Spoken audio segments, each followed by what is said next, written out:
मैं हूं गरिमा वाजपेयी, आप देख रहे हैं के न्यूज। और आज हम बात करेंगे चक्रव्यूह के आखिरी द्वार की। जी हां, क्योंकि चक्रव्यूह के इसी द्वार को तोड़ने की कोशिश, इस द्वार को नांगने की कोशिश अब हर पार्टी के दिग्गजों की ओर से, हर एक प्रत्याशी की ओर से हो रही है। लेकिन थोड़ा सा चुनौतीपूर्ण इस बार मुकाबला नजर आ रहा है, क्योंकि आखिरी चरण में कल यानी कि 7 मार्च को वोटिंग होनी है। आज 6 मार्च है। हर रोज हम अलग अलग खबरों से दो चार होते हैं। चुनावी माहौल है, ऐसे में कुछ मुद्दे ऐसे भी हैं जिन पर नजर रखनी बहुत जरूरी है। यूपी विधानसभा चुनाव के अंतिम चरण के चुनाव प्रचार का कल आखिरी दिन था। कल शाम को चुनाव प्रचार थम चुका है। 7वें चरण में 9 जिलों की कुल 54 विधानसभा सीटों के लिए 7 मार्च यानी कि कल मतदान होगा। लेकिन मतदान से पहले सबकी रिपोर्ट भी जानना बेहद जरूरी है। और आज हम बात करेंगे धन्ना सेठ प्रत्याशियों की और शिक्षित प्रत्याशियों की।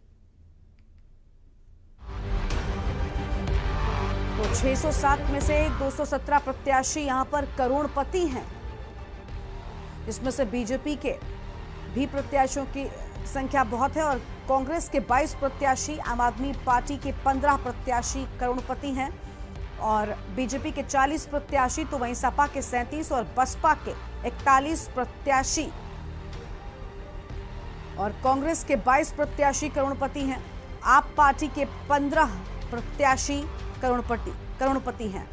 तो बीजेपी के 40 प्रत्याशी और ग्राफिक्स के माध्यम से अहम जानकारी आपको हम प्रत्याशियों की बता रहे हैं। आपको बता दें कि कल आखिरी चरण के तहत उत्तर प्रदेश में वोटिंग होनी है और अब उसी की तैयारियां हो चुकी हैं। लेकिन उससे पहले कुछ खास जानकारी, जहां प्रत्याशियों की शिक्षा की बात की जाए तो यहां पर 5वीं से 12वीं के बीच भी 214 उम्मीदवारों की संख्या जो है वो बताई जाती है। 214 उम्मीदवार 5वीं से 12वीं के बीच की पढ़ाई उन्होंने की हुई है और 346 ग्रेजुएट और उससे अधिक पढ़े लिखे प्रत्याशी इस बार चुनावी मैदान में अपनी किस्मत आजमा रहे हैं। और 30 उम्मीदवारों को सिर्फ अक्षर ज्ञान है, तो वहीं 4 तो साक्षर भी नहीं है। प्रत्याशियों की शिक्षा कितनी है, ग्राफिक्स के माध्यम से बड़ी जानकारी आपको हम बता रहे हैं। और 5वीं से 12वीं के बीच पढ़ाई की है 214 उम्मीदवारों ने और साथ ही साथ 346 ग्रेजुएट हैं और उससे अधिक पढ़े लिखे हैं।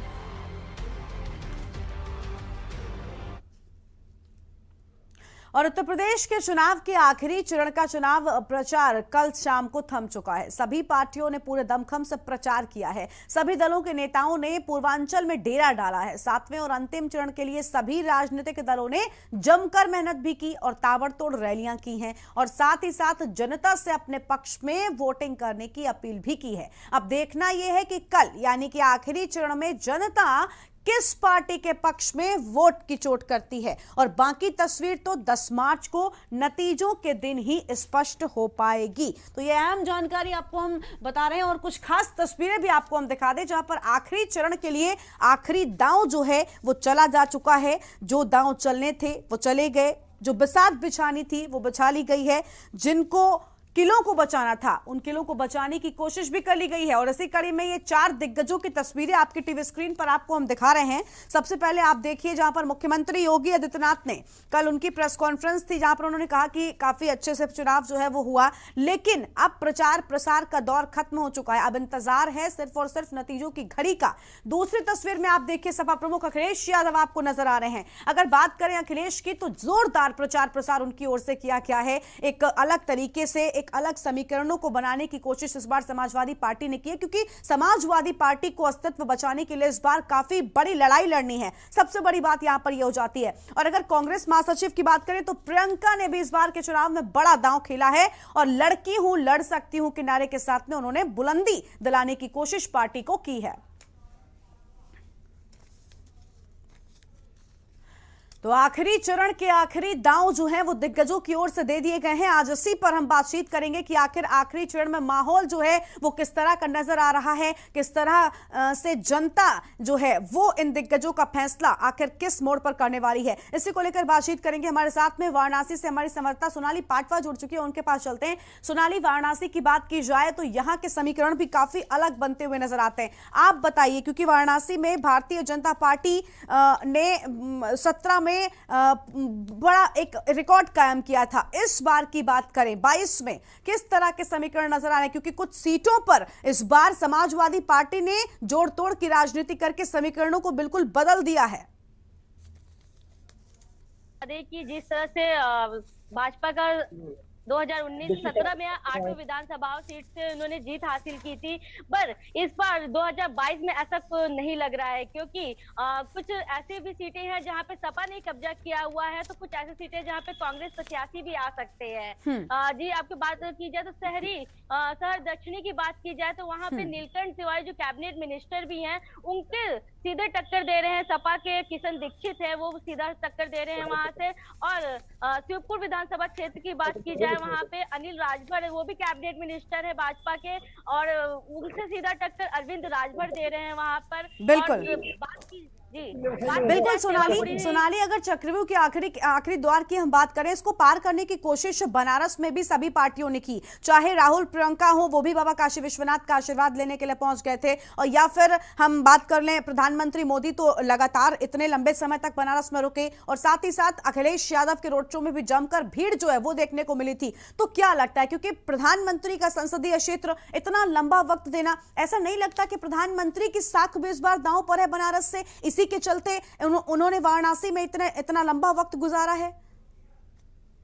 जी, आपको बता दें कि जो वाराणसी की जनता है वो बहुत मायने रखती है। आसपास जिलों से भी जो वोटर्स है उनको भी मतलब रुझाने की कोशिश की गई है। वाराणसी में रोड शो करके, रैलियां करके और यहाँ जनसभाएं करके जितने भी दिग्गज नेता हैं वो सभी वाराणसी में करीब 4 से 5 दिन तक डेरा डाले रहे और यहाँ जनसभाएं की, रोड शो किए और काशी की जनता को रुझाने की पूरी कोशिश की। क्योंकि इस बार टक्कर देखने को काशी में भी बहुत दिख रहा है, वो भाजपा हो, सपा हो या कांग्रेस, तीनों के प्रत्याशी हैं। तीनों प्रत्याशी एक दूसरे में बहुत बड़ी टक्कर दे रहे हैं यहाँ से।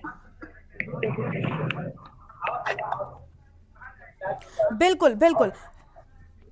और हमारे साथ में सिद्धार्थ मौर्य हमारे संवाददाता हैं, मऊ से जुड़ चुके हैं। सिद्धार्थ, अगर बात करें हम मऊ में, तो यहाँ पर भी आज हमने अपनी रिपोर्ट दिखाई है अपने दर्शकों को, जहाँ पर बड़ी संख्या में जो प्रत्याशी हैं वो करोड़पति भी हैं, दागी भी हैं। तो ऐसे में अगर हम मऊ की बात करें, क्योंकि इस बार मऊ में भी एक अलग तरह के समीकरण बनते हुए नजर आ रहे हैं, लेकिन सबसे पहले ये खास हो जाता है कि आखिर इन प्रत्याशियों ने क्षेत्र में किस तरह के काम किए हैं, क्या कुछ किया है, तो क्या जनता इन प्रत्याशियों के काम से खुश आपको नजर आ रही है?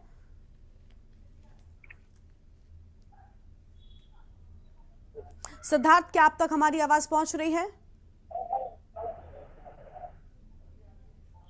सिद्धार्थ हमें नहीं सुन पा रहे हैं। सोनाली हमारे साथ में लगातार बनी हुई है, सोनाली के पास चलते हैं। सोनाली, आप बताइए, क्योंकि अगर हम बात करें वाराणसी की, तो वहां पर 8 सीटों पर अलग अलग तरह से प्रत्याशी उतारे गए हैं। जिस तरह से आप दक्षिणी सीट का ही बता रही थी, तो दक्षिणी सीट पर भी प्रत्याशी जो है वो आपस में कई टक्कर दे रहे हैं, लेकिन कई ऐसे प्रत्याशी है, कांग्रेस के जैसे 22 प्रत्याशी हैं, आम आदमी पार्टी की बात करें तो बड़े प्रत्याशियों की संख्या उसमें भी है, 40 प्रत्याशी करोड़पति हैं भारतीय जनता पार्टी के कल के चरण के जो हैं कुल उनमें से। तो ऐसे में ये सवाल उठता है कि आखिर इन प्रत्याशियों ने अपने क्षेत्र के विकास के लिए क्या कुछ किया है? क्या सभी सीटों के जो प्रत्याशी उन्होंने विकास किया है? जी, बता दें आपको कि जो जीते हुए प्रत्याशी हैं उन्होंने अपने क्षेत्र के लिए कुछ तो काम किया है, पर जो नए प्रत्याशी भी अलग अलग पार्टियों से इस बार जुड़े हैं, जो पहले नहीं लड़े थे, और कुछ ऐसे हैं जो पहले भी प्रत्याशी थे पर इस बार फिर से उठ रहे हैं और क्षेत्रों के लिए विकास कुछ ऐसा काम किया, विकास का काम किया है जिनकी जनता एक बार फिर इस बार अपना जो पहले विधानसभा विधायक बने हुए उनको बदलने की पूरी मिजाज में है उनका, और वो बदलना चाहती है। बिल्कुल, लेकिन सोनाली, कई ऐसे प्रत्याशी हैं जो अशिक्षित भी हैं, जिनको सिर्फ अक्षर ज्ञान है, या फिर कुछ लोगों ने ग्रेजुएट किया हुआ है। तो ऐसे में बड़ा सवाल ये भी हो जाता है, क्योंकि कुछ लोग ऐसे हैं जो ये सोचते हैं कि अगर हमारा प्रत्याशी जो है वो हमारी बात तभी समझ पाएगा जब वो समझदार होगा। तो क्या इसका भी फर्क जो है वो पड़ता है? जी, आपको बता दीजिए, ये कह सकते हैं कि जो अशिक्षित हैं वो उनका तो बहुत फर्क पड़ता ही है, पर जिस तरह से आप कह सकते हैं कि वो क्षेत्र के लोगों के लिए काम करने के लिए वो विचार किए हुए हैं, उस पे लोग उन्हें वोट दे सकते हैं।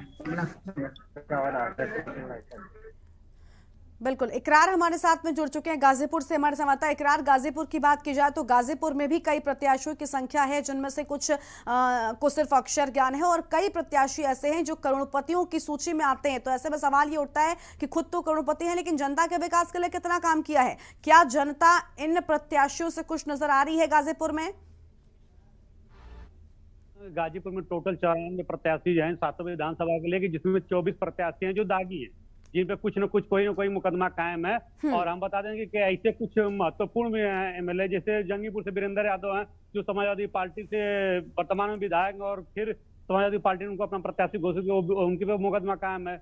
और मैं बता देना चाहता हूं कि राजकुमार गौतम है, जो बसपा से प्रत्याशी हैं सदर से, लेकिन इनके ऊपर भी मुकदमा कायम है। मैं बता दूं कि ओम प्रकाश सिंह, जो पूर्व कैबिनेट मंत्री समाजवादी पार्टी में रहे हैं और 5 बार विधायक भी रहे हैं, इनके ऊपर भी मुकदमा कायम है, जो जमनिया से सपा प्रत्याशी। वहीं ओम प्रकाश राजभर की भी बात करता हूँ, जो भारतीय समाज पार्टी और सुहेलदेव के राष्ट्रीय अध्यक्ष हैं, और इनके ऊपर भी मुकदमा कायम है। मैं बता दूं कम से कम 24 ऐसे प्रत्याशी जिनके ऊपर मुकदमा कायम है, और उनको प्रशासन की तरफ से कह लीजिए, चाहे एक लोगों में एक चीज है कि जो आपराधिक किस्म के हैं उनसे थोड़ा सा लोग दूर जा रहे हैं, लेकिन कहीं ना कहीं विकास की जो बातें आ जाती हैं या जो बुलडोजर की बातें आती हैं, जो घर गिराने की बात आती है, तो कहीं ना कहीं लोग को मूड लोगों का फिर बदल के जाता है। कहीं ना कहीं लोग अखिलेश यादव को देख रहे हैं और कहीं ना कहीं लोग योगी और मोदी को देख रहे हैं। इसकी वजह से कुछ वोटों में परिवर्तन भी होगा। बिल्कुल, लेकिन अगर इकरार हम बात करें गाजीपुर में, तो कई ऐसे, अभी आपने बताया कि बहुत से ऐसे लोग हैं जिन पर आपराधिक मुकदमे जो है वो दर्ज है, लेकिन अगर वहां के प्रत्याशियों की बात करें तो सबसे ज्यादा दागी कौन है, क्या इसकी जानकारी है आपको? जी बता देना चाहता हूँ, कम से कम छोटा बड़ा सभी के वो मुकदमा कुछ ऐसे हैं जो जैसे मान लीजिए कि कहीं भाषण दे रहे हैं, उनके मुकदमा कायम, जैसे ओम प्रकाश राजभर हो गए हैं, पूर्व मंत्री ओम प्रकाश सिंह हो गए हैं, वीरेंद्र यादव हैं, ऐसे हैं जो कुछ न कुछ मुकदमा कायम है। आगे कह लीजिए कि राजनीतिक देर से भी कुछ मुकदमा कायम है, लेकिन 24 प्रत्याशी जो हैं, जो गाजीपुर के 7 विधानसभा में हैं, जिन पे मुकदमा कायम है। जी, तो लगातार ग्राफिक्स के माध्यम से बड़ी जानकारी आपको हम बता रहे हैं, जहां पर 40 प्रत्याशी बीजेपी के करोड़पति हैं और सपा के 37 प्रत्याशी हैं। और साथ ही आपको बता दें कि कल आखिरी चरण के तहत उत्तर प्रदेश में वोटिंग। और सोनाली भी हमारे साथ बनी है। सोनाली, अगर वाराणसी की बात करें तो वाराणसी में कौन सा प्रत्याशी है जो सबसे ज्यादा दागी है, जिस पर सबसे ज्यादा मुकदमे गंभीर धाराओं के दर्ज है? वाराणसी के पिंडरा विधानसभा से अवधेश सिंह हैं, जो जिनके ऊपर सपा से वो हैं और उनके ऊपर मतलब ज्यादा मुकदमा दर्ज है। और इस वाराणसी से वो हैं। और फिर रही बात विधानपुर सेवापुरी से, तो सेवापुरी सुरेंद्र सिंह पटेल जो सपा से हैं, उनके ऊपर भी मुकदमा दर्ज है वहां पे भी।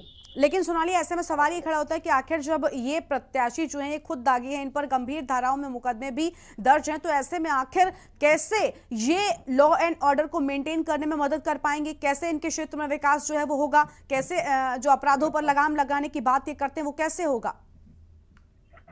जी, आपको बता दें कि प्रत्याशियों की बात की जाए जिनके ऊपर खुद ही मुकदमा दर्ज है, लोग क्षेत्रीय लोग इनका क्षेत्र में उनका दबदबा है, जिस कारण में भी ये ऐसा हो सकता है कि वो उन्हें वोट दे और उन्हें जिताए। बिल्कुल, यानी जनता जो है वो समझदार हो चुकी है और जनता ये खुद तय करेगी कि किस प्रत्याशी को सत्ता तक पहुंचाना है। जी, और इकरार हमारे साथ में लगातार बने हुए हैं। इकरार, आप बताइए, गाजीपुर में भी, क्योंकि हमने देखा है गाजीपुर में हमने देखा कि कई सारे प्रत्याशी जो हैं वो दबंग हैं, तो आप ये बताइए कि ऐसे में जनता क्या ये समझ पा रही है कि उसे किस प्रत्याशी को जिताना है? क्योंकि ऐसे में सबसे बड़ा सवाल यही खड़ा होता है कि जो दबंग खुद हैं, जिन पर खुद गंभीर धाराओं में इतने आपराधिक मुकदमे दर्ज हैं, वो आखिर ऐसे में कैसे न्याय जो है वो कर पाएंगे, कैसे जनता का विकास कर पाएंगे अगर सत्ता में आते हैं तो? जी, बता देना चाहता हूँ कि कहीं ना कहीं जैसे अभी पिछले हफ्ते में ओम प्रकाश सिंह पूर्व कैबिनेट मंत्री, जो 5 बार विधायक रह चुके हैं, 1 बार सांसद रह चुके हैं, उनका एक ऑडियो वायरल हुआ था, जो कुछ टिप्पणियां बीजेपी विधायक एमएलए के ऊपर करे, तो लास्ट में उनको जिला कोर्ट से उनको अपनी जमानत भी लेनी पड़ी। मैं बता देना चाहता हूँ कि कहीं ना कहीं लोगों के दिमाग में ये है कि हमें भी, कुछ लोगों का सोच है कि मुझे बीजेपी को हटाना है, कुछ लोगों को सोच है कि मुझे बीजेपी को लाना। तो कहीं ना कहीं लोग अखिलेश यादव को और योगी आदित्यनाथ को देख रहे हैं। इसकी वजह से उनको प्रत्याशी से उतना लगाव नहीं, जितना उनको लगाव अखिलेश यादव से और योगी आदित्यनाथ से है या मोदी जी से। बिल्कुल बिल्कुल बिल्कुल। अगर इकरार बात करें तो हम पूर्वांचल में हमने देखा है कि दबंगों का जो है वो वर्चस्व काफी देखने को मिला है। कई ऐसी सीटें हैं, जैसे हम मऊ की भी बात करें तो मऊ में जिस तरह से हमने देखा है मुख्तार अंसारी को, तो ऐसे में दबंगों से क्या बच पाएंगी जनता? क्योंकि ऐसे में जनता जो है वो समझ नहीं पाती है कि वोट किसको देना है। क्या अब इस चुनाव में दबंगों को किनारे करके जनता सही प्रत्याशियों को वोट देने की ओर आगे बढ़ रही है? बता देना चाहता हूँ कि जैसे आपने कहा कि मुख्तार अंसारी की परिवार से उनके लड़के बेटे अब्बास अंसारी जो मऊ सदर सीट से चुनाव लड़े, वहीं मुख्तार अंसारी के बड़े भाई सिकतुल्ला अंसारी जिनके बड़े लड़के शोएब अंसारी मन्नू अंसारी जो चुनाव लड़े, उनके ऊपर एक भी मुकदमा कायम नहीं है। और मैं एक चीज बता दूं कि कहीं ना कहीं लोगों के अंदर ये भी है कि हमें ऐसा प्रत्याशी चाहिए जो समाज के लिए बात करे, समाज के हितों की बात करे, और कहीं ना कहीं समाज में अगर कोई उनसे मिलने जाए तो उनको दिल में डर और भय की बात ना है कि मैं इनसे जाकर बात कर पाऊंगी नहीं कर पाऊंगी। इसलिए लोगों का ये भी दिमाग में है कि मैं ऐसे प्रत्याशी को चुनूं जो अपराध की दुनिया से और बहुत दूर से दूर हो, जो समाज सेवा करता हो, समाज के लिए चलता हो, उसके लिए कम से कम कहीं ना कहीं ढूंढने की कोशिश कर रहे हैं लोग, कहीं ना कहीं चुनने की भी चुनेंगे। ठीक है, हमारे साथ में केपी सिंह भी जुड़ चुके हैं, राजनीतिक विश्लेषक हैं। केपी जी, आपका बहुत बहुत स्वागत है हमारे इस कार्यक्रम में। केपी जी, आज हम लगातार इस पर बात कर रहे हैं कि आखिर जो दबंग प्रत्याशी हैं जिन पर गंभीर धाराओं में मुकदमे दर्ज हैं, अगर वो सत्ता में आते हैं तो कैसे जो है वो जनता का विकास जिसके बड़े बड़े दावे पार्टियां उनकी करती हैं वो हो पाएगा। आप बताइए केपी सिंह जी, आपको क्या लगता है कि क्या ऐसे दागी प्रत्याशियों को चुनावी मैदान में उतारना चाहिए पार्टियों को? नहीं, ऐसे लोगों को नहीं उतारना चाहिए, लेकिन ये अंदाजा करना बड़ा मुश्किल है केवल दर्ज मुकदमों के आधार पे कि कोई वास्तव में दबंग है या तमाम सारे दबंग उम्मीदवारों ने अपनी छवि रॉबिन हुड के रूप में बना रखी है, तो जनता में उनकी स्वीकार्यता है। राजनीतिक पार्टियां कैसे परहेज कर सकती हैं? चुनाव आयोग ने बहुत ज्यादा कोशिश की है इसके लिए, लेकिन उससे कोई कामयाब नहीं हो पा रही। विज्ञापन भी छप पा रहे, सब कुछ छप पा रहे, लेकिन लोग तो पहले से ही जानते कि इनके खिलाफ मुकदमे दर्ज हैं। लेकिन बहुत सारे बाहुबली का आप जिक्र कर रही, मऊ में है, तो वो भले ही उनके पुत्र के खिलाफ मुकदमे न हो, लेकिन पिता के खिलाफ तो कितने मुकदमे वो बंद हैं। लेकिन एक वर्ग में वो कभी रॉबिन हुड की तरह है, तो वो वर्ग तो उन्हें अपना मसीहा मानता है। तो बड़ा मुश्किल है ये कैसे स्थिति आए, और ये स्थिति तो तब आ सकती है जब लोगों को न्याय विधिक प्रक्रिया के जरिए मिलना सुलभ और आसान हो जाए। अभी तो स्थिति है कि विधिक प्रक्रिया के जरिए न्याय मिल ही नहीं पाता, तो ये जो माफिया इनके दरबार भी लगते और इन्हीं के यहाँ न्याय होता है। और जैसा मैंने पहले बताया कि केवल दर्ज मुकदमा पे, तो आप दर्ज मुकदमों के आधार पे तय करेंगे कि बिल्कुल इस पार्टी ने ज्यादा उम्मीदवार खड़े, तो कोई तस्वीर साफ नहीं होगी। बिल्कुल केपी जी, आगे भी आपसे उस पर आपकी राय लेंगे। हमारे साथ में अजीत गिरी भी हमारे संवाददाता जुड़ चुके हैं, उनसे भी जानेंगे कि आखिर किस तरह से उनके क्षेत्र में जो है वो प्रत्याशियों को उतारा गया है, चुनावी मैदान में कौन से प्रत्याशी जो है वो अपनी किस्मत आजमा रहे हैं। फिलहाल एक छोटे से ब्रेक के लिए यहाँ पर रुक रहे हैं, कहीं मत जाइएगा, जल्द लौटेंगे।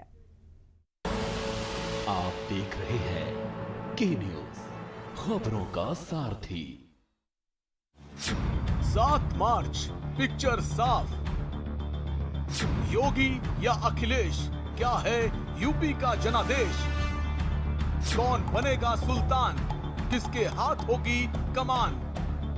सबसे पहले सबसे सटीक 7 मार्च शाम 5 बजे से देखिए पीपल्स पल्स और के न्यूज का सबसे बड़ा और विश्वसनीय एग्जिट पोल। जुबान के लिए उड़ चला गैरों की जमीन पर, खुशबू अपने पन की ढूंढता। दूर कितना भी जा, इस जुबान से दूर ना जा पाओगे। विमल, बोलो जुबान केसरी। 5 राज्य, 690 सीटें और सैकड़ों उम्मीदवार। कौन बनेगा किंग, किसे मिलेगी हार? राज्यों के चुनावी महासंग्राम में जनता ने बनाई किसकी सरकार? देखिए पीपुल्स पल्स और के न्यूज का सबसे बड़ा और विश्वसनीय एग्जिट पोल। राज्यों का किंग कौन? 7 मार्च को शाम 5 बजे से देश के जाने माने विशेषज्ञों के साथ। खुदी को आजमाया है तो ये अंदाज आया है, खुदी को आजमाया है तो ये अंदाज आया है। तुम में भी मैं हूं, शुद्ध प्लस पान मसाला। आप देख रहे हैं के न्यूज, खबरों का सारथी।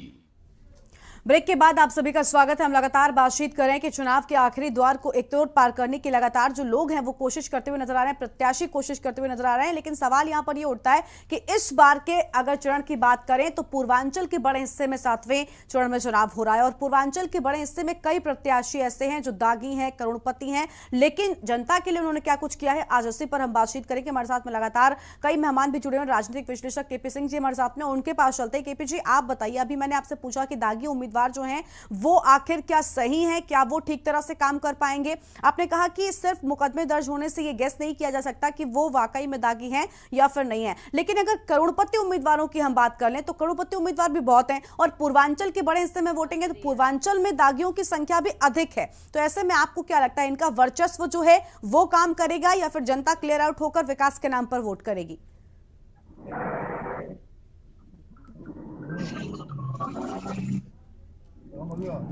केपी जी, आप तक हमारी आवाज पहुंच रही है? हाँ जी, एक बार सवाल दोहरा दें। केपी जी, मेरा सवाल ये है कि पूर्वांचल में, जी केपी जी, पूर्वांचल में दबंगों का एक अलग वर्चस्व देखने को मिलता है, इनका एक अलग दबाव होता है, तो क्या जनता इसमें इस असमंजस की स्थिति से खुद को बाहर निकाल पाएगी और जनता विकास के मुद्दों पर क्या वोट कर पाएगी, क्योंकि इनका एक बड़ा वर्चस्व यहाँ पूर्वांचल के क्षेत्र में कायम है? पूर्वांचल में गरीबी बहुत ज्यादा है और विकास भी कम हुआ है, तो वहाँ तो जो जनता है वो बजाय एक विधिक शासन के दबंगों के ही भरोसे जीती है, तो वहाँ विकास कोई मुद्दा नहीं बन पा रहा। वो जनता लोग हैं वो भी बहुत ज्यादा है और वो जो है उसकी बहुत ही दयनीय हालत में चल रहा है उनके, तो इसलिए कोई विकास के उनके सामने कोई अन्य मुद्दा अर्थ नहीं रहता। लोग या तो उनको नकारेंगे, एक पक्ष ये भी है जैसे सांप्रदायिक अगर कोई हावी हो गया तो एक पक्ष उनको नकारने वाला होगा, दूसरा पक्ष वोट देने वाला होगा, इसमें कोई अन्य मुद्दा कोई महत्व नहीं रखता। ठीक है, अजीत गिरी हमारे साथ में लगातार बने हुए जौनपुर से हमारे संवाददाता। अजीत, आप बताइए जौनपुर में किस तरह की स्थिति है, क्योंकि इस बार कई दागी प्रत्याशी चुनावी मैदान में। सबसे पहले ये बताइए जौनपुर में कौन सा प्रत्याशी सबसे ज्यादा दागी है और कौन सा सबसे ज्यादा करोड़पति है, क्योंकि इन लोगों ने काम क्या किया है उसके बाद ये पूछेंगे आपसे। जी, जौनपुर की अगर बात करें तो जौनपुर में सबसे ज्यादा दागी क्या, जो पूरे पूर्वांचल में अपना नाम का छाप छोड़ने वाले माफिया धनंजय सिंह तो बाहुबली है, जिन्हें अभी जल्द ही अजीत सिंह हत्याकांड में 25,000 इनामी और भगोड़ा भी घोषित किया गया है। लेकिन उन्होंने अभी कुछ दिन पहले प्रेस कॉन्फ्रेंस के जरिए कहा कि उन्हें बेल मिल गई है या क्लीन चिट इस तरह का। लेकिन वहीं अजीत सिंह की पत्नी का एक लेटर जो वायरल हो रहा था कि इस तरह का कोर्ट से इन्हें अभी तक कुछ नहीं मिला है। विभूति खंड थाने जो लखनऊ से विभूति खंड थाना है, अब इस तरह का कुछ नहीं मिला है, सब झूठ है, सब फरेब है। तो कहीं ना कहीं अगर देखा पूर्वांचल में अपनी छाप छोड़ने वाला के कहला मुख्तार अंसारी, जिस तरह मुख्तार अंसारी के बाद अगर किसी का नाम आता है उत्तर प्रदेश में तो धनंजय सिंह, बाहुबली धनंजय सिंह, जो कि मल्हनी विधानसभा से जेडीयू के प्रत्याशी हैं और समाजवादी पार्टी के जो सामने कड़ी टक्कर दे रहे हैं और भाजपा को भी पसंद दे रहे हैं। लेकिन और भी जैसे 8 विधानसभा की बात करें तो कोई जैसे मछली शहर की विधानसभा तो कहीं न कहीं समाजवादी पार्टी की है, तो अन्य जनपद बनारस से आई है, तो कई विधानसभा में ऐसा है कि अन्य जनपदों से आई है, तो कोई ऐसा है कि अन्य पार्टियों को छोड़ के कोई बसपा छोड़ के सपा में आया है, कोई सपा छोड़ के बसपा में। इस तरह को देखा जनता लगभग विकास के नाम पर वोट करेगी और नहीं ना कि जातिवाद के नाम पर, क्योंकि कुछ जगह यहाँ पर ऐसा है भी, जैसे मल्हनी विधानसभा में ऐसा है कि जातिवाद के नाम पर वोट करते हैं। अगर यादव है तो बाहुल्य क्षेत्र यादव है मल्हनी। पहले कभी ये रारी विधानसभा हुआ करती थी, जिससे रारी के बाद फिर बाद में जब पारसनाथ मंत्री रहे थे तभी से मल्हनी कर दिया गया, तो सबसे ज्यादा वोटर यहाँ यादव बताए जाते हैं। लेकिन इस बार जनपद जौनपुर में भी जात के नाम पर वोट पड़ रही है। जी बिल्कुल, आपने कहा कि जात के नाम पर वोट पड़ रही है, लेकिन अजीत आपने कई अहम बातें कही। आपने कहा कि बाहुबली धनंजय सिंह का वर्चस्व बेहद ज्यादा है, लेकिन क्या इस तरह का कोई वर्चस्व जो वोटर्स है उन पर प्रभाव डालता है, या फिर इस बार वोटर मुखर होकर सामने आएगा और इन दबंगों की दबंगई को किनारे करके जो विकास की राजनीति करते हैं, क्या उनको वोट देने की ओर आगे बढ़ रहा है? जी, आपने अभी थोड़ी देर पहले जिला अधिकारी महोदय ने एक प्रेस कॉन्फ्रेंस किया था। जिला अधिकारी महोदय के सवाल जब किए गए थे कि जौनपुर की जो मल्हनी विधानसभा की जो सीट है काफी संवेदनशील सीट है, क्योंकि हर जगह जो बूथों में पिछली बार जब पारसनाथ स्वर्गीय पारसनाथ जिनकी देहांत हो गया था, पारसनाथ यादव का, उसके बाद उपचुनाव हुए थे जिसमें उनके बेटा लकी यादव जीत हुई थी। तो इस समय जिला अधिकारी, उस समय पूर्व जिला अधिकारी थे दिनेश कुमार सिंह, तमाम तरीके के कई फोर्स वहां पर लगे हुए थे जिसके कारण अच्छे से चुनाव किया जा सके। इस बार भी जिलाधिकारी मनीष कुमार ने कहा है जो संवेदनशील बूथ है मल्हनी में, वहां पर पैरामिलिट्री फोर्स और तमाम पुलिस और बीएसएफ के जवान तैनात किए गए हैं। पर्याप्त मात्रा में काफी फोर्स लगाए गए हैं। तो जिस विधानसभा में जो संवेदनशील बूथ है वहां पर कड़ी फोर्स, बीएसएफ के जवान, पैरामिलिट्री फोर्स लगा दी गई। अगर इस तरह की कोई हरकत अगर करता तो उसके ऊपर सख्त कार्रवाई की जाएगी और निष्पक्ष चुनाव करने का वादा किया जिलाधिकारी ने। जी बिल्कुल, यानी जिलाधिकारी ने वादा किया है निष्पक्ष चुनाव कराने का। लेकिन सबसे बड़ा सवाल अजीत यही है कि आखिर ऐसे में जब दागी प्रत्याशी चुनावी मैदान में होते हैं तो किस तरह से न्यायपूर्ण जो है वो फैसला ये कर पाएंगे, क्योंकि जब खुद पर इतने मुकदमे हैं और खुद अगर इस तरह से दाग उनके ऊपर लगा हुआ है तो आखिर ये जनता के लिए क्या कुछ करेंगे, बड़ा सवाल है। फिलहाल एक छोटे से ब्रेक के लिए यहाँ पर रुक रहे हैं, लेकिन ब्रेक के बाद हमारे सहयोगी प्रियंका मिश्रा के साथ देखना मत भूलेगा हमारा खास कार्यक्रम। छोटे से ब्रेक के लिए रुक रहे हैं।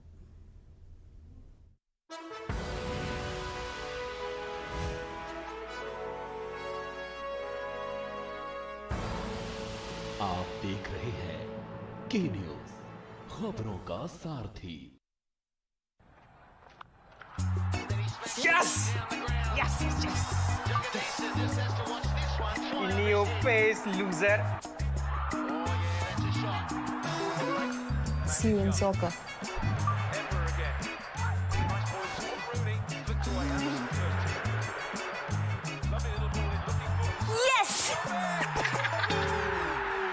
जी हाँ, predict cricket and football results and win cash only on Sky 247, anywhere anytime, 24/7 entertainment only on Sky 247.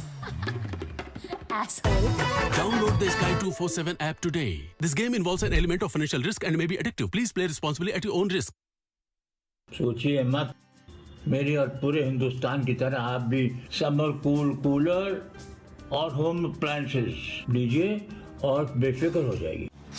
5 राज्य, 690 सीटें और सैकड़ों उम्मीदवार। कौन बनेगा किंग, किसे मिलेगी हार? राज्यों के चुनावी महासंग्राम में जनता ने बनाई किसकी सरकार? देखिए पीपुल्स पल्स और के न्यूज का सबसे बड़ा और विश्वसनीय एग्जिट पोल। राज्यों का किंग कौन? 7 मार्च को शाम 5 बजे से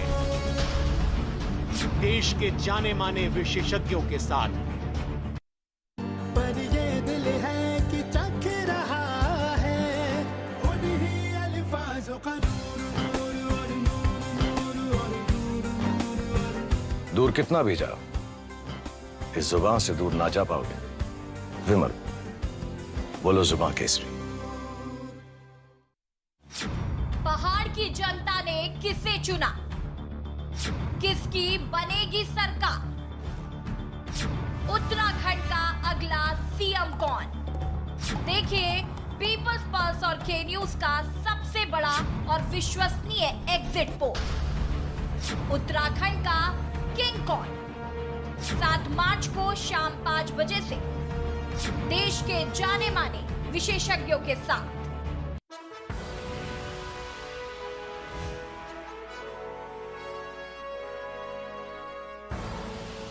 आप देख रहे हैं के न्यूज, खबरों का सारथी। नमस्कार, मैं हूं प्रियंका। स्वागत है आपका चक्रव्यूह के आखिरी द्वार में।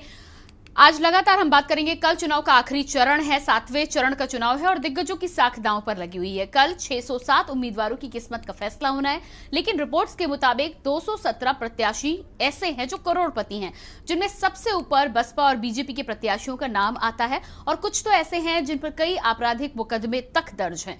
शिक्षा की यदि हम बात करें तो किसी किसी को सिर्फ अक्षर का ही ज्ञान है।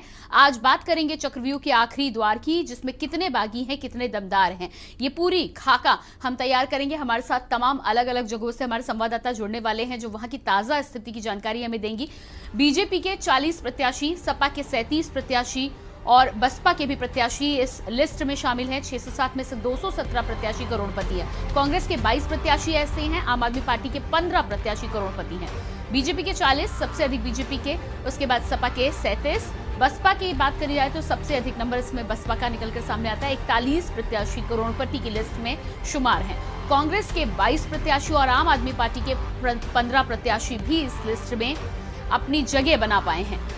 तो कहीं ना कहीं जिस तरह से हम बात कर रहे हैं, दागियों की जब हम बातचीत करते हुए नजर आते हैं और मतदाता जब अपने प्रत्याशियों को लेकर, अपने कैंडिडेट को लेकर जांच पड़ताल करता है, तो ये सबसे अधिक जानने वाली बात यह हो जाती है कि आखिर कौन सा प्रत्याशी है जो लायक है। 346 इसमें से ग्रेजुएट हैं। 30 उम्मीदवारों को सिर्फ अक्षर का ही ज्ञान है और 4 तो साक्षर भी नहीं है। लंबे समय से राजनीति में शिक्षा को लेकर बहस चल रही है, लेकिन अभी तक इस पर कोई पुख्ता तौर पर कार्रवाई नहीं हुई है। 607 उम्मीदवारों की हम बात कर रहे हैं। 214 उम्मीदवार 5वीं से 12वीं तक पढ़े हुए हैं। 346 इसमें से ग्रेजुएट हैं और कुछ उससे अधिक पढ़े लिखे हैं। तो ये तो हम आपको जानकारी दे रहे हैं, प्रत्याशियों की पूरी ज्योग्राफी की जानकारी आपको दे रहे हैं। 30 उम्मीदवारों को सिर्फ अक्षर का ज्ञान है तो 4 साक्षर भी नहीं है। 607 उम्मीदवारों में से 214 उम्मीदवार 5वीं से 12वीं के बीच इन्होंने पढ़ाई अपनी संपन्न की है। और ग्रेजुएट की यदि बात करें तो 346 ग्रेजुएट है और कुछ उससे भी अधिक पढ़े लिखे हैं। तो ये तो बात हुई प्रत्याशियों के करोड़पति होने की और साथ ही साथ शिक्षा से जुड़े उनकी जानकारी की, क्या कुछ ये डिग्री रखते हैं। और लखनऊ से हमारे साथ सैयद कासिम वरिष्ठ पत्रकार जुड़ चुके हैं। तो सैयद, सीधे सबसे पहले आपसे पहला सवाल यही होगा कि हम बात कर रहे हैं प्रत्याशियों की। कल 7वें चरण का आखिरी चुनाव होना है और तमाम प्रत्याशी ऐसे में लगातार मैदान में हैं। मैं आपसे ये जानना चाहूंगी कि क्या दागियों की सूची में आपके पास ऐसी कोई सूची है जिसमें हम दर्शकों को बता पाएं कि ये ऐसे वो तमाम कैंडिडेट हैं जिनके लिए जनता को वोट करने से पहले 2 बार सोचना चाहिए? प्रियंका जी, दागियों की सूची का जो वो है एडीआर जो एक लिस्ट जारी करता है हमेशा, उसने आखिरी चरण की जो लिस्ट सूची जारी की है उसमें 607 में 170 28% दागी प्रत्याशी जी, और जिसमें समाजवादी पार्टी के 45 में 26 दागी हैं, भारतीय जनता पार्टी के 47 में 26 दागी हैं, बसपा के 52 में 20 दागी हैं, कांग्रेस पार्टी के भी 20 दागी हैं और आम आदमी पार्टी जो एकदम स्वच्छ राजनीति की बात करती है उसके भी 47 में 8 प्रत्याशी दागी। अब ये देखा जाए कि इसमें गंभीर जो अपराध जिन पे आपराधिक मामले दर्ज हैं उसमें समाजवादी पार्टी में 45 में 20 ऐसे प्रत्याशी हैं जिन पे गंभीर आपराधिक मामले दर्ज हैं और भारतीय जनता पार्टी भी पीछे नहीं है, उनके भी 47 में 19 ऐसे प्रत्याशी हैं जिन पे गंभीर आपराधिक मामले दर्ज हैं जी। तो बहुजन समाज पार्टी के 52 में 13 ऐसे प्रत्याशी हैं। देखिए, मैं आपको इस पे देखिए इन सब चीजों का जब आपकी निर्वाचन आयोग ने एक बात ये कही है कि आपको अपनी वेबसाइट पे डालना होगा आपराधिक किस पे कितने मुकदमे, इसको आपको घोषणा करनी होगी, ऐसे भी नामांकन में इनको भरना होता है कि आप पे कितने आपराधिक मामले हैं। तो ये एक अब प्रक्रिया में आप सिर्फ रह गया है, इसमें कहीं से कोई उसका वो नहीं हो रहा है कि साहब इस पे दागी है और बड़े अब तो बड़े फख्र से प्रदेश कार्यालयों में जो फॉर्म यदि दिया जाता है तो साथ में उनसे ये कहा जाता है भैया ये फॉर्म भर के दे दीजिए, इसमें आपको अपने आपराधिक मुकदमे लिखने हैं। प्रियंका जी, देखिए हर दल कहता तो है कि हम अपराधियों को अपराध खत्म करेंगे, अपराध मुक्त करेंगे और अपराधियों को अपनी पार्टी में जगह नहीं देंगे, और हम देखते हैं कि अपराधियों के पे जो जिनके ऊपर गंभीर मुकदमे होते हैं, गंभीर आरोप होते हैं, वो विधानसभा में तो होते हैं पार्टी के टिकट पे और बाकायदा मंत्रिमंडल में शामिल किए जाते हैं। बिल्कुल। और ऐसा हमने केंद्र की सरकार में भी देखा है। जी सैयद जी, इसमें एक सवाल और मैं यहाँ पर जोड़ना चाहूंगी। सवाल ये भी है कि लगातार भारतीय जनता पार्टी के बुलडोजर को लेकर बात हो रही है कि बुलडोजर चलाया जाएगा, लगातार वो बुलडोजर को लेकर हाईलाइट करते हुए नजर आते हैं। उसके बावजूद भी बीजेपी में भी यदि देखा जाए तो कई ऐसे नेता हैं, नाम यहाँ पर सबका नहीं लेंगे, लेकिन जो ऐसे हैं जो इस सरकार में भी संरक्षण प्राप्त है और पूरी तरह से फल फूल रहे हैं। देखिए, बुलडोजर का जहां तक संबंध है, बुलडोजर जो है वो एक तरह से समझिए कि वोट दिलाने का एक बेहतरीन हथियार हो गया है और बुलडोजर का जो इस्तेमाल भाषण में किया जाता है वो एक इशारा होता है कि देखो हमने कहाँ कहाँ बुलडोजर चलाए हैं, उस पर तुम्हारी नजर होगी, तुमने टीवी पे देखा होगा, अखबार में पढ़ा होगा कि वो बुलडोजर किन घरों पे चला है, किनके कॉम्प्लेक्स पे चला है, किनके अस्पताल पे चला है, और एक खास तबके पे उस बुलडोजर का इस्तेमाल हुआ है। जैसे पूर्वांचल में जहां चुनाव होने जा रहे हैं, वहां पर बनारस से लेके चंदौली से लेके जौनपुर तक आप देखेंगे तो एक बड़ी सूची है जिसे हमें और आपको उनका नाम लेने की आवश्यकता नहीं है, लेकिन बगल में आप देखिए विजय मिश्रा क्या बुलडोजर चलता है, पूजा यादव सपा पे हैं, बाकी जगह पे आपको देखिए दिखाई देगा बुलडोजर नहीं जाता है। तो बुलडोजर एक टूल हो गया है वोट लेने का, और उस टूल पे उन्हें जिन लोगों को मालूम है कि हम जिस पार्टी में हैं, ये बुलडोजर हमारे लिए नहीं बना है, ये टूल उनके लिए है। तो भारतीय जनता पार्टी, या अब मान लीजिए बार बार अखिलेश यादव भी इस बात को कहते हैं कि बुलडोजर हमने तैयार कर लिया है, बुलडोजर चलेगा, बुलडोजर मुड़ेगा, वो भी एक मैसेज देना चाहते हैं कि जो हमारी पार्टी के होंगे तुम संतुष्ट रहो, तुम्हारे साथ कुछ नहीं होगा।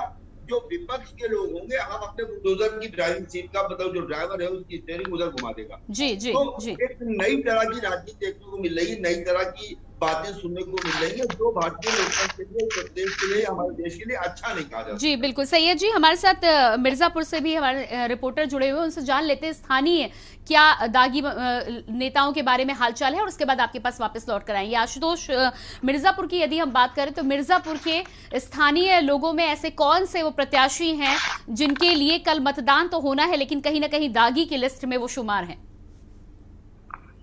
जी प्रियंका जी, हम आपको बता दें कि मिर्जापुर में जो है कुछ पार्टियों ने जो है दागी उम्मीदवारों को टिकट दिया है।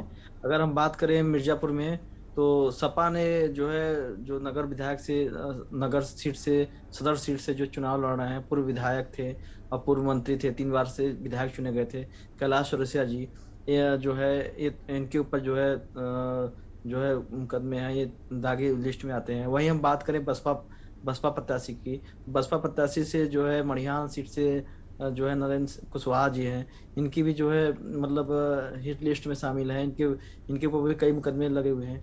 तो ये कुछ प्रत्याशी जो है कि मतलब ये दागी लिस्ट में आते हैं। वहीं हम भाजपा की बात करें तो भाजपा ने जो है 3 प्रत्याशी को उतारा है, तो 3 प्रत्याशियों की जो है छवि साफ है, साफ सुथरी छवि है। तो इसलिए जो है इन प्रत्याशियों के ऊपर जो है कोई ना मुकदमे हैं, न कुछ ऐसे संगीन धाराएं हैं, न कुछ ऐसे हैं, तो ये सब साफ छवि माने जा रहे हैं। जी जी बिल्कुल। हमारे साथ गिरीश पांडे भी जुड़ चुके हैं भदोही से। गिरीश, भदोही की यदि हम बात करें तो भदोही में ऐसे कौन से प्रत्याशी हैं जिन्हें हम दागी की लिस्ट में देख सकते हैं? कल मतदान होना है तो ऐसे में दर्शकों को ये जरूर क्लियर होना चाहिए, क्योंकि इतनी डिटेल में दर्शक जाकर जानकारी नहीं लेते हैं। जो हवा चल रही होती है, जितनी जानकारी उन तक पहुंचती है माउथ टू माउथ, उसी जानकारी के आधार पर वो वोटिंग करते हैं। गिरीश जी, अपने फोन के अनम्यूट बटन को आप चेक करिएगा। आवाज आ रही? जी जी। भदोही जनपद में 3 विधानसभा आते हैं, जिसमें ज्ञानपुर, औराई और भदोही। जी गिरीश, आपका फोन फिर अनम्यूट हो गया है, उसको एक बार फिर से चेक करिएगा। जी, अब अपनी बात पूरी करें आप। Hello hello. जी गिरीश, अपनी बात पूरी करें आप, आपकी आवाज आ रही है। ज्ञानपुर विधानसभा के जो विधायक, मौजूदा विधायक हैं, बाहुबली विधायक विजय मिश्रा के ऊपर संगीन धाराओं मुकदमा दर्ज हैं। हालांकि वो अभी फिलहाल इस समय भी मौजूदा समय आगरा जेल में बंद हैं। ऐसे में वो 3 बार समाजवादी पार्टी से विधायक रह चुके हैं और 1 बार निषाद पार्टी से प्रत्याशी के रूप में विधायक रह चुके हैं, और इस बार उन्होंने किसी भी पार्टी से अपना प्रत्याशी नहीं बनाया है और मानव सिंह प्रगट समाज पार्टी से इस बार चुनाव लड़ रहे हैं। ऐसे में उनका जो सिंबल है हेलीकॉप्टर है, और जो जनता के बीच में उनका प्यार है, और जो जनता के बीच में गरीबों को मसीहा माने जाते हैं, तो ऐसे ही नहीं माने जाते हैं। 20 साल में उन्होंने काम किया है, जनता के बीच में गरीबों के लिए काम किया है। हालांकि उनके ऊपर बहुत सारे मामले हैं, लेकिन जनता उनको अपना मसीहा मानती है। और ज्ञानपुर विधानसभा में भाजपा निषाद गठबंधन से विपुल दुबे प्रत्याशी के रूप में है, और यहाँ पे मानव सिंह प्रगट समाज मानव सिंह पार्टी से विधायक विजय मिश्रा हैं। तो ऐसे में विधायक विजय मिश्रा और निषाद पार्टी सपा से रामकिशोर बिंद हैं, और तीनों में कांटे की टक्कर है। लेकिन जो जनता का रुझान है ज्यादातर वो विधायक विजय मिश्रा, जो कि बाहुबली हैं, उन्हीं के ऊपर है। जी बिल्कुल। तो आपका कहना है कि एक तरफ वो बाहुबली है, दूसरी तरफ जनता के बीच लोकप्रिय भी हैं। तो आपराधिक जो मुकदमे दर्ज हैं वो किस तरह के मुकदमे दर्ज हैं?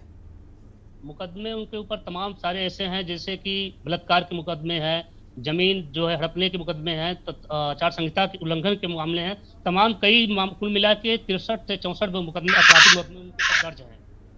जी, तो कुल मिलाकर मुकदमे जरूर दर्ज है, लेकिन कार्रवाई अभी तक नहीं हुई है, जनता के सामने अपराधी सिद्ध नहीं हो पाए। यही वजह कि हो सकता है कि जनता अभी तक कहीं ना कहीं अंधेरे में हो। हमारे साथ संवाददाता वाराणसी से भी अंतिमा सिंह बनी हुई है। जो अंतिमा, वाराणसी की यदि हम बात करें तो प्रधानमंत्री नरेंद्र मोदी का संसदीय क्षेत्र होने के लिए वहां की तमाम सीटें हॉट सीट में, VIP सीट्स में गिनी जाती हैं। क्या वहां के प्रत्याशियों का हाल है, कितने दागी हैं और किस तरह से कल जनता वोटिंग करने वाली है? जी, आपको बता दें कि यहाँ वाराणसी की अगर सीट की बात की जाए तो सबसे पहले कैंट विधानसभा सीट के हम आपको बताएंगे। जो सौरभ श्रीवास्तव हैं, बीजेपी के प्रत्याशी हैं, उन पे लगभग 2-3 मुकदमे जो है कि दायर किए, 2-3 मुकदमे हैं। और प्लस उनका जो है कि जो आय ब्यौरा लगभग करोड़ों के ऊपर है। और पूजा यादव हैं जो सपा से हैं, उनके ऊपर भी लगभग मुकदमे हैं। और आपको ये भी बता दें कि जो है कि ऐसे कई सारे जो है मुकदमे हैं जो है कि तमाम प्रत्याशियों के ऊपर है। और आपको ये भी बता दें कि अनिल राजभर है, उनके ऊपर भी अनिल तिवारी हैं, के ऊपर जो है कि ऐसे भाजपा के भी प्रत्याशी हैं या सपा के प्रत्याशी हैं, कुछ लोगों में मुकदमा दर्ज है। और उसको देखते हुए अगर काशी की जनता अगर वोट देती है तो कहीं ना कहीं ये देखते देती है कि कितना विकास हुआ है, किसके राज्य में कितना विकास आगे बढ़ेगा और किसके राज्य में कितना महंगाई और बेरोजगारी आया कहीं ना कहीं जो है कि जनता वोट देगी। अगर आप बात करेंगे मुकदमों को लेकर, उनके चरित्र के ऊपर लेकर, अगर इसके अनुसार अगर वो वोट देंगे तो कहीं ना कहीं ये जाना जाता है कि अगर चरित्र के अनुसार वोट दिया जाए तो नहीं देंगे, मगर अगर पार्टी और कार्य के ऊपर जो है कि अगर वोट जनता देने जाएगी तो कहीं ना कहीं वोट जरूर मिलेगा। चाहे भाजपा के प्रत्याशी हो, चाहे सपा के, चाहे कांग्रेस के हो, सब पर कहीं ना कहीं दाग है। एक आध दो ऐसे नेता है जिन पे दाग नहीं है, फिर भी अगर जनता वोट देती है तो उनके कार्य को देखकर, उनके पार्टी को देखकर जनता जरूर वोट देगी, अपने मत का वो उपयोग जरूर करेगी। बिल्कुल। सैयद जी, जिस तरह से हम तमाम संवाददाताओं को सुन रहे थे और सुनने के बाद एक बात तो साफ हुई है कि प्रत्याशी हैं, प्रत्याशियों के ऊपर दाग भी जरूर है, लेकिन पार्टी कहीं ना कहीं हावी होती हुई नजर आ रही है। तो यदि पार्टी के पक्ष में जनता है तो प्रत्याशी को एक तरफ दरकिनार करके वोटिंग जरूर होनी है। इसको लेकर क्या कहना है आपका? दूसरी बात एक और ये भी समझ में आई है कि कई जगह लोग बाहुबली हैं, लेकिन क्योंकि अभी तक सजा नहीं मिली है इसलिए जनता के सामने उनका एक दूसरा चेहरा पेश आता है और जनता उसी के आधार पर वोटिंग करती है। देखिए, जैसे अभी आपके मिर्जापुर से विधायक संवाददाता बता रहे थे, ज्ञानपुर में विजय मिश्रा लड़ रहे हैं चुनाव, किसी पार्टी से नहीं, निर्दल एक इस तरह की पार्टी जो है निर्दल पार्टी है उससे लड़ रहे हैं और उनकी लोकप्रियता बनी हुई है। तो इसी तरह से अगर आप देखेंगे तो यहाँ देखिए अब पार्टी और पार्टियां भी ऐसे लोगों पे दांव लगाना चाहती हैं। पार्टियों में जो लोग होते हैं बाहुबल, ये एक एक्स्ट्रा क्वालिफिकेशन माना जाता है इस समय के चुनाव में। पहले अपराधी जो होता था उसके जनता के साथ साथ पॉलिटिकल पार्टीज भी उससे दूर रहती। अब उनके बड़े कन्वाए, बड़े काफले, बड़े जो उनके बाहुबल है, उनको ये समझा जाता है कि अगर हम वाराणसी में किसी बड़े बाहुबली को चुनाव लड़ा रहे हैं तो वाराणसी जनपद में वो असर करेगा, हमको वोट बढ़ा के देगा। तो वो पार्टी और इसका ये मिश्रण है, सिर्फ पार्टी नहीं, पार्टियों के साथ बाहुबल जब जुड़ता है तो वहां पर पार्टी को उसका अतिरिक्त लाभ मिलता है। अब इसको हम एक्स्ट्रा क्वालिटी मान रहे हैं। और ये मैंने आपसे कहा प्रियंका जी, ये दुर्भाग्य है कि वो आप जिस पूर्वांचल में आज चुनाव हो रहा है उसमें आप देखेंगे रमाकांत यादव को देख लीजिए, आप क्या कहते हैं ये इनका बनारस में आप अजय राय को देख लीजिए, मुख्तार अंसारी के बेटे को देख लीजिए, आप विजय मिश्रा को देख लीजिए। मतलब उस ये 7वें चरण का जो चुनाव है इसमें हर जनपद में करीब हर पार्टी ने उनको टिकट दिया है जो बाहुबली। अच्छा, अगर टिकट नहीं दिया है तो वो पीछे से उनका समर्थन सपोर्ट कर रहे हैं, क्योंकि बाहुबल जो है वो एक्स्ट्रा उनके लिए क्वालिटी है। और अब जो है इसकी सफाइयां दी जाती हैं।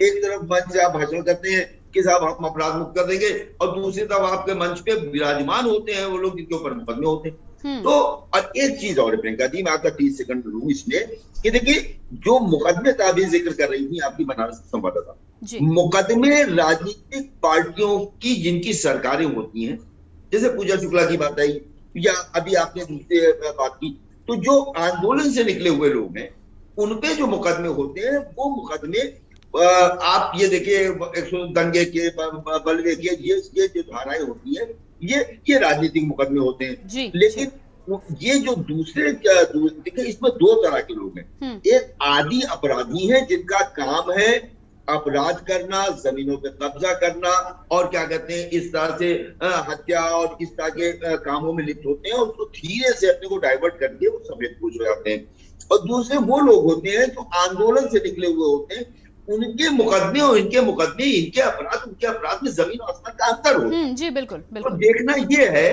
कि ये जो चुनाव है इसमें जो प्रत्याशी हैं तो कौन से आंदोलन से निकले हुए लोग हैं जिन पे आपराधिक मुकदमे हैं और कौन से वो लोग हैं जिन पर इस तरह के, जैसे मैंने कहा कि गंभीर मुकदमे जो हैं वो सपा के 20 लोगों पे हैं, भाजपा के 19 लोगों पे और बहुजन समाज पार्टी के 13 लोगों पे गंभीर आपराधिक मुकदमे दर्ज है।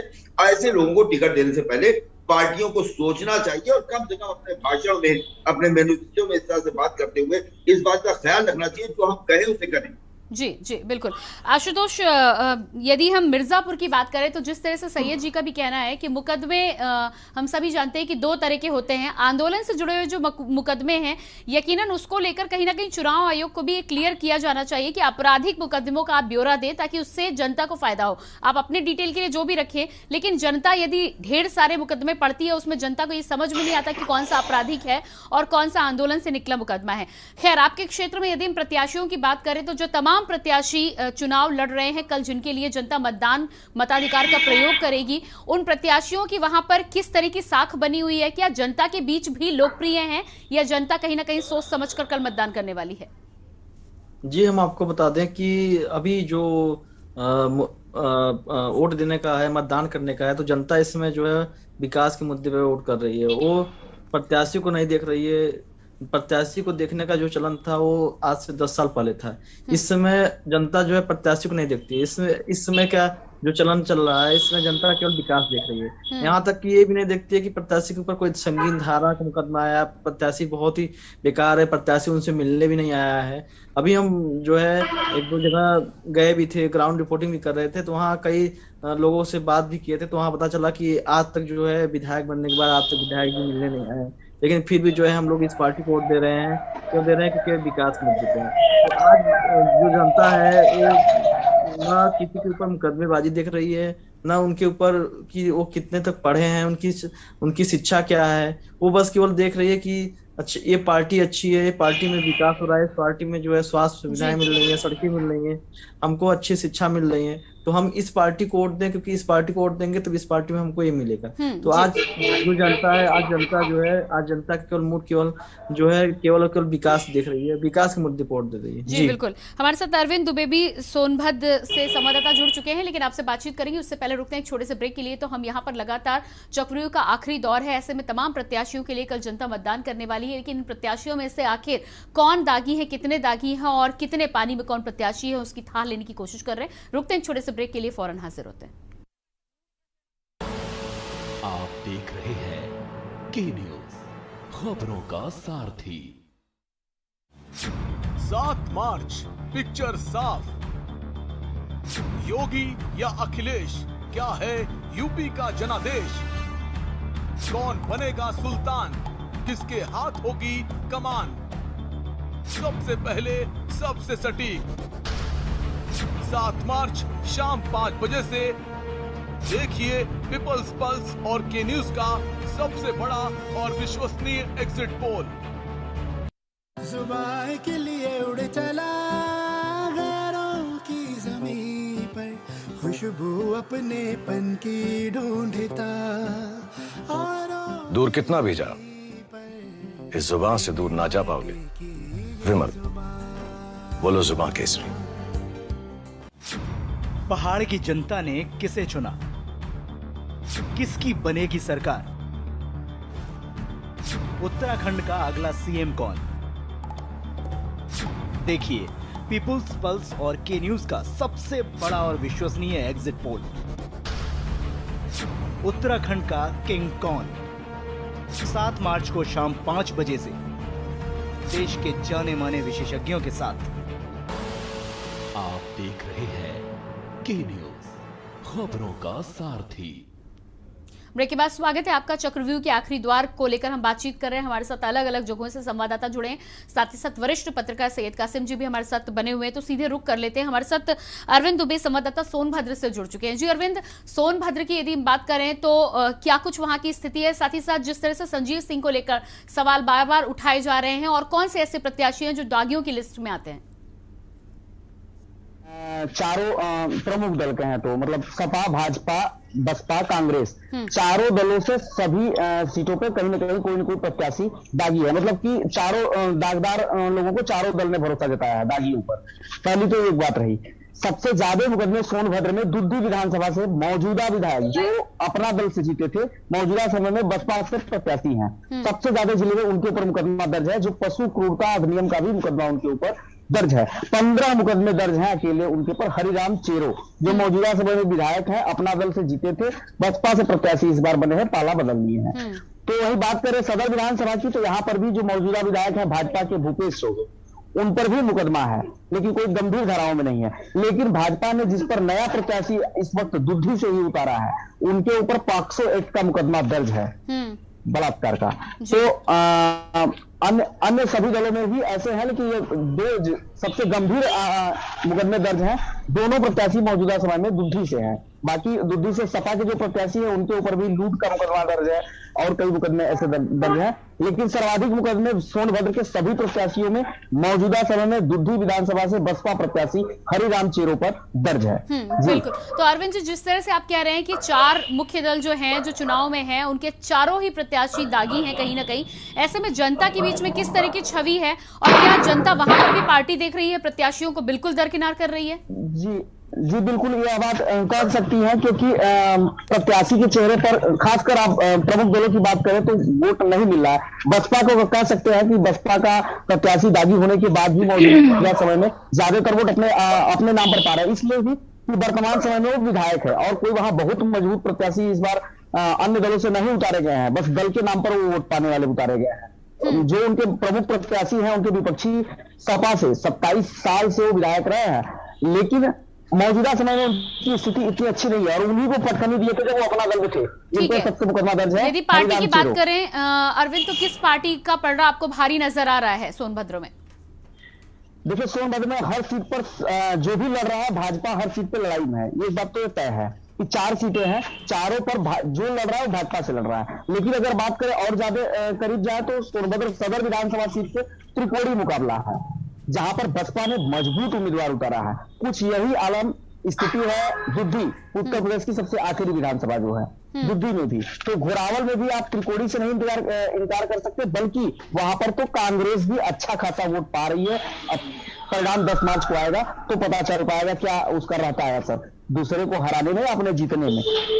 सदर विधानसभा हो गया। अब ओबरा की बात करें तो यहाँ बसपा की कोई अच्छी हालत नहीं है। यहाँ प्रमुख लड़ाई केवल और केवल सपा और भाजपा में है, ओबरा विधानसभा 402 से। जी ठीक है। सैयद जी, आपके पास आते हैं। जिस तरह से हम बातचीत कर रहे थे कि आंदोलन को लेकर यदि किसी पॉलिटिकल व्यक्ति पर मुकदमा दर्ज होता है तो ये तो कहीं ना कहीं उसके लिए एक डिग्री जैसा काम करेगा कि व्यक्ति ने काम क्षेत्र में रहकर किया है और ऐसे में मुकदमा दर्ज हुआ है। लेकिन जिस तरह से संगीन धाराओं की आप बात कर रहे हैं, आपने भी गिनती गिनाई और अब हमारे संवाददाता भी बता रहे हैं, पॉक्सो में मुकदमा दर्ज हो, 370 में मुकदमा दर्ज हो, यदि इस तरह के संगीन धाराओं में मुकदमा दर्ज हो और उसके बाद भी तमाम बड़ी पार्टियां इन पे अपना विश्वास जताती हैं, तो यदि हम राजनीति में इस तरह की बात करते हैं तो फिलहाल राजनीतिक पार्टियों को ही कदम उठाना होगा। लेकिन क्या लगता है आपको कि एंट्री इस तरह के नेताओं की क्या राजनीति में होनी चाहिए समाज की दृष्टि से यदि हम देखें तो? बिल्कुल नहीं होनी चाहिए, क्योंकि राजनीतिक दल सिर्फ नारा देते हैं। जैसे भारतीय जनता पार्टी का नारा है कि महिला सुरक्षा है, हमारा नारा है, पढ़े बेटियां हमारा नारा है। समाजवादी पार्टी भी कहती है कि हमने महिला सुरक्षा के लिए बहुत काम किए, हमने 1090 शुरू किया, हमने डायल 100 शुरू किया। बहुजन समाज पार्टी और कांग्रेस की आप देखिए, प्रियंका गांधी कहती हैं कि लड़की हूँ, लड़ सकती हूँ। एक नारे तो सब देते हैं, लेकिन जब आप धरातल पे उतरते हैं, देखिए एक चीज इसमें प्रियंका जी जो सबसे बड़ी चीज है जो हमने आपने इसमें चर्चा नहीं की, देखिए जिस जाति का कोई भी आपराधिक प्रवृत्ति का व्यक्ति होता है जो राजनीति में आता है, तो उसकी जात उसके पीछे इसलिए खड़ी हो जाती है कि वो उसको तय नहीं करने लगती है। मिसाल के तौर पे हम फलानी जात के हैं, देखिए हमारा वाला जो फलानी निकलता है वो 20 गाड़ी से निकलता है, उसके साथ इतने असले होते हैं, और उस दूसरी जात वाले पे भारी पड़ रहा। जी बिल्कुल, ये चीज जो है कि जो जातीय उसको समझना होता है, वो इस तरह का हासिल होता है कि उसकी फरारी से लेके, उसके मुकदमे से लेके, उसकी जमानत से लेके, उसका समाज उसके पीछे अपने आप खड़ा हो जाता है। सहानुभूति। और यही उसको अपराध में आगे बढ़ाने में सहायक, और उससे वो पहले ब्लॉक प्रमुख होता है, बीडीसी होता है, प्रधान होता है, और उसका जब जनाधार बढ़ता है तो राजनीतिक दल किसी और पे दांव लगाने से अच्छा समझती है इस पे दांव लगा के, जैसे अभी आपके बता रहे थे दूसरी जो प्रत्याशी हैं वो अपना दल के प्रत्याशी है और उनके ऊपर आपराधिक मुकदमे हैं और बाहुबली माने जाते हैं, तो एक बहुजन समाज पार्टी में आ गए। तो ये होता ही है कि क्योंकि उसका समाज उसके पीछे लामबंद रहता है। और मैंने और आपने इस चीज को देखा है अलग अलग विधानसभाओं में, अलग अलग क्षेत्रों में, अलग अलग मंडलों में, और कुछ ऐसे हैं जो पूरे प्रदेश में किसी भी राजनीतिक दल के बड़े नेता से ज्यादा अपने समाज में रॉबिन हुड की हैसियत रखते हैं। उसमें आप और हम कुछ नाम भी ले सकते हैं, लेने की जरूरत नहीं। सब जानते हैं कि पूर्वांचल के वो बाहुबली पूरे प्रदेश में वो अपने समाज के लोग वहां पर वो वकील हो, डॉक्टर हो, हम तो 2-3 दिन से मैं और आप देख रहे हैं अखबारों में कि अलग अलग समाज के दूसरे गाजियाबाद के, मेरठ के और कहां से लोग उनके चुनाव प्रचार में जा रहे हैं वहां, और अपने समाज को प्रोत्साहित करें, देखो हमारे समाज का ये ताकतवर आदमी है, इसको चुनाव जिता कर भेजो। तो ये एक ऐसा फोड़ है जिसको जितना छेड़ा जाता है ये फोड़ा उतना बड़ा होता जा रहा है, लेकिन सबको आराम दे रहा है। जी बिल्कुल सैयद जी, अपनी चर्चा को हमें यही विराम देना होगा, समय की कमी है। बहुत बहुत धन्यवाद आपका जुड़ने के लिए। आशुतोष, आपका भी बहुत बहुत शुक्रिया। अंतिमा, बहुत शुक्रिया आपका। अरविंद हमारे साथ जुड़े थे, उनका भी शुक्रिया। और साथ ही साथ हमारे साथ आशुतोष त्रिपाठी जुड़े थे, उनका भी बहुत बहुत शुक्रिया। तो चक्रव्यूह के आखिरी द्वार में हम लगातार चर्चा कर रहे थे, जिस तरह से दागी प्रत्याशियों को लेकर हम बातचीत कर रहे थे। अब देखना ये होगा कि कल मतदाता जब मतदान करने के लिए निकलते हैं तो आखिर क्या इन प्रत्याशियों का चरित्र भी देखते हैं या केवल पार्टी के आधार पर, विकास के आधार पर और अपने मुद्दों को देकर ही वोट करते हैं। खैर, परिणाम जो भी आएगा वो 10 मार्च को पता चलेगा। फिलहाल हमारे इस विशेष कार्यक्रम में इतना ही। बाकी खबरों के लिए लगातार आप बने रहिए न्यूज इंडिया के साथ। नमस्कार।